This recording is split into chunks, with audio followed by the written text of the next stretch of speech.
ಹೇಳಿದ್ರು, ಇಲ್ಲ ನಾವು ಮುಂದುವರಿಬೇಕು, ಸಿಎಂ ಮುಂದುವರಿಬೇಕಾದ್ರೆ ಈ ಚುನಾವಣೆ ಗೆಲ್ಸ್ಕೊಡ್ಬೇಕು ಅಂತ. ಇವತ್ತು ಸದಾ ಹೇಳ್ತಾರೆ, ಇಲ್ಲ ರಾಜಶೇಖರ ಕಾಳಗಿದ್ರೆ ಮಾತ್ರ ಸಿಎಂ ಮುಂದುವರಿತಾರೆ ಅಂತ. ಏನ್ ಸರ್ ನಿರ್ಣಯ? ಸರ್, ಈಗ ನಾವು ಮಾತಾಡೋದು ಸಹಜ. ನಾವು ಸರ್ಕಾರದಾಗಿದ್ದೀವಿ, ಇಷ್ಟೆಲ್ಲ ಯೋಜನೆಗಳನ್ನು ಕೊಟ್ಟಿವಿ. ಈ ರಾಜ್ಯದೊಳಗೆ ಅಷ್ಟೇ ಅಲ್ಲ, ಈ ದೇಶದಾಗ ಅಷ್ಟೇ ಅಲ್ಲ, ಈ ಜಗತ್ತಿನೊಳಗೆ ನೇರವಾಗಿ ಫಲಾನುಭವಿಗಳಿಗೆ ಅಕೌಂಟಿಗೆ ದುಡ್ಡು ಹಾಕೋದು ಏನಾದರೂ ಇದ್ದರೆ ಬಡವರಿಗೆ, ಅದು ಕಾಂಗ್ರೆಸ್ ಸರ್ಕಾರ ಕರ್ನಾಟಕದಾಗ ಸಿದ್ದರಾಮಯ್ಯ ಸರ್ಕಾರದಿಂದ ಪ್ರಾರಂಭ ಆಗಿದೆ. ಇದು ಆಗಿದ್ದ ಆದರೆ ಎಸ್ ಇಟ್ಸ್ ಕ್ವೈಟ್ ಟಾಸ್ಕೇ ನಮಗೆ. ಇದನ್ನು ನಾವು ಗೆಲ್ಲೇಬೇಕು.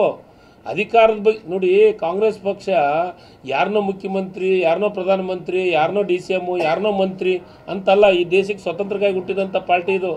ಈ ದೇಶವನ್ನು ರಕ್ಷಣೆ ಮಾಡಬೇಕಾಗಿದೆ, ಸಂವಿಧಾನ ರಕ್ಷಣೆ ಮಾಡಬೇಕಾಗಿದೆ. ಆ ಕಾರಣಕ್ಕಾಗಿ ಮುಖ್ಯಮಂತ್ರಿಗಳು ಆ ಮಾತು ಹೇಳ್ತಾ ಇದ್ದಾರೆ.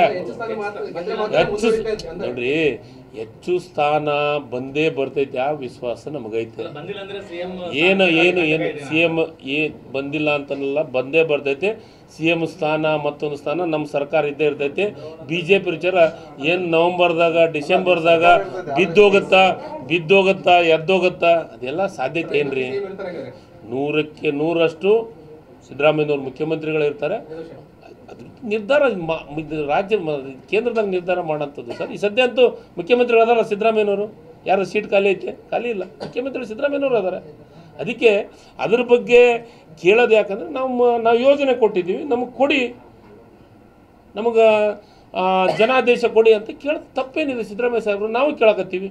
ನನ್ನ ಗೆಲ್ಸೆ ಈಗ ಯಾರೋ ಒಬ್ಬರು ಮಾತಾಡಿದರು, ಶಿವರಾಜ್ ತಂಗಡಿ ಇವರು ಸೋತ್ಬಿಟ್ರು. ಶಿವರಾಜ್ ತಂಗಡಿ ಇವ್ರು ಮಂತ್ರಿ ಮಾಡ್ರಿ. ಇವ್ರು ಯಾರು?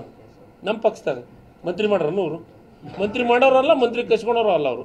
ಅದು ನಿರ್ಧಾರ ಏನಿದ್ರು ಕಾಂಗ್ರೆಸ್ ಪಕ್ಷ ಮತ್ತು ಹೈಕಮಾಂಡ್, ಮುಖ್ಯಮಂತ್ರಿಗಳು, ಉಪಮುಖ್ಯಮಂತ್ರಿಗಳು ಕೇಂದ್ರದಾಗಿರೋಂಥ ನಿರ್ಧಾರವನ್ನು ಮಾಡೋದು. ಅದಕ್ಕೆ ಇವರು ತಮ್ಮ ಸ್ವಾರ್ಥಕ್ಕಾಗಿ BJP ಅವ್ರು ಮಾತಾಡಕತ್ತಾರೆ. ಅಲ್ಲ ರೀ, 66 ಗಿರಾಕಿ ಇವರು. ಈ ರಾಜ್ಯದಾಗ 66 ಅದಾವೆ. JDS ಅವರು 19 ಸೇರಿದ್ರು. ಎಷ್ಟಾಯ್ತು? ಎಷ್ಟು ಬೇಕು ನಮಗೆ? 113 ಬೇಕು. ಇವ್ರಿಗೆ ಅಷ್ಟು ಮಂದಿನ ಕರ್ಕೊಂಡು ಹೋಗ್ಬಿಡ್ತಾರಾ? ಈಗ ನಿಮ್ಮ ಮಾಜಿ MLAಗಳೇ ಕನಗಿರಿ ಕ್ಷೇತ್ರ ಮಾಜಿ MLA 36 ಮಂದಿ ಹೊರಗದಾರ. ದಿನ 4 ಮಂದಿ ಸರ ಆತಗ ಮೊದಲು ಕ್ಷೇತ್ರ ಅನ್ಲಿ ಚಂದಾಗಿ, ಆಮೇಲೆ ಬದ್ಲಿ ಹೇಳಿ. ಅದನ್ನೆಲ್ಲ